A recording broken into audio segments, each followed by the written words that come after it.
তো গাইস, তো আমার মা এখন ঢেকে ঢেকে আমাকে নিয়ে গেল, বলছে একটা কি সিরিয়াল হচ্ছে পুরো সেম আমার মতন দেখতে। চলো তোমাদেরকেও আমি দেখাই আমার মতন কেমন দেখতে, ঠিক আছে? চলো। কি আস্তে আস্তে যারা ছেলেটাকে দেখবি পুরো মনে হচ্ছে একদম তোমরা তো দেখতেই পেলে মামি আর আমার মা কতটা হাসছে, আর কি বলবো তোমাদেরকে।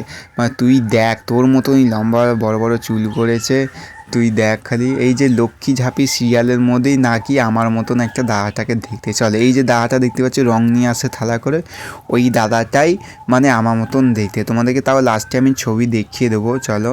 আর এই লক্ষ্মী ঝাঁপি সিরিয়াল কারা কারা দেখো একটু আমাকে কমেন্ট করে জানাও প্লিজ। আর এই যে দিদিটাকে দেখে আমার আরও হাসি পাচ্ছে, নিজে নিজেই রং মাখছে। জাস্ট আমিও এরকম ছোটোবেলায় অনেক নিজে নিজেই রং মাখতাম, মানে কেউ মাখার যখন থাকতো না, কী করবো, দিদিটার মতনই। যাই হোক, হাসিও পাচ্ছে সিরিয়ালগুলো। এইসব সিরিয়াল যেহেতু আমি দেখা হয় না, আমার সিরিয়াল হলো ওই কিরণমালা, হাত থেকে আগুন বেরোচ্ছে, চোখ থেকে কী সব বেরোচ্ছে, এইগুলো আমার এই সব সিরিয়ালগুলো বেশি ভালো লাগে, জাদু জাদু। যাই হোক, এই যে কমেন্ট করে তোমরা প্লিজ আমাকে জানাও এই দাদাটা আমার মতন কি না। মা আবার বলছে দেখ দেখ তুই খালি। তোমরা আমাকে একটু কমেন্ট করে প্লিজ জানাও। আমার তো মানে কী বলে, আমি তোমাদের কমেন্টের ওপর নির্ভর করছি সব কিছু।